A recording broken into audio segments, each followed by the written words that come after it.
Hey, fourth graders. So this is a weathering word drag and drop. Um, and hopefully you can do this without the video first to see how you do. There's definitely some hints here. The idea is to drag the correct weathering definition on these sides to match its appropriate word. Some of these words may be familiar, others might be less familiar, but you can make guesses and you could look things up. But I will help you, and hopefully this video will help you as well. So the first one I want to focus on is tree root wedging, because there have been one or two videos at least on tree root wedging. This is when roots get in cracks and grow, causing the cracks to get bigger.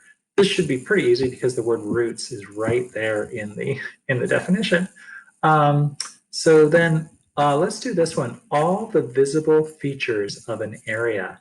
This is a landscape, and landscapes can be many different things. They could be mountains or hills, or you could have an ocean landscape or the beach. Any visible features of an area are a landscape. And a feature of the Earth's surface is a landform. The picture shows a mountain, but landforms could be lots of different things. You could have a butte, you could have a mesa, you could have a canyon. Any form or shape that the Earth takes could be a landform. And that brings us to abrasion. So abrasion is the process of scraping or wearing away. So when animals or people climb mountains, they often, their boots or their hooves often scrape or wear away the rocks and the sand. That's just one example. If you have rocks that are scraping against each other, or sand that's scraping against each other, breaking the sand or the rocks down, that process of scraping or wearing away is called abrasion.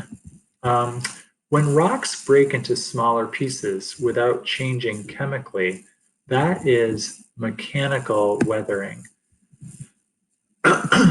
Mechanical, you often think of a machine.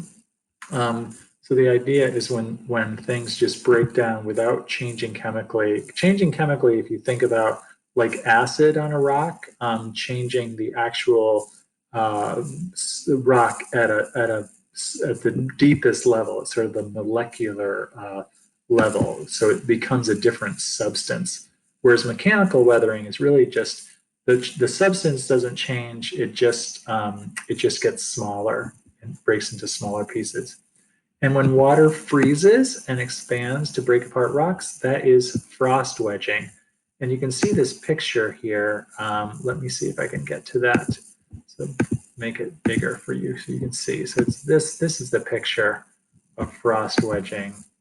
You can see that water gets into cracks and then freezes, becomes ice, and then there's enormous pressure because the ice doesn't have anywhere to go. So it actually is strong enough to break the rock itself. There is a video on that where we did the water balloons in the plaster of Paris and showed that indeed water and ice are powerful enough to break plaster of Paris and break up rock. So once again, that is an example of frost wedging. So here is the finished definition matching. So I hope this was helpful.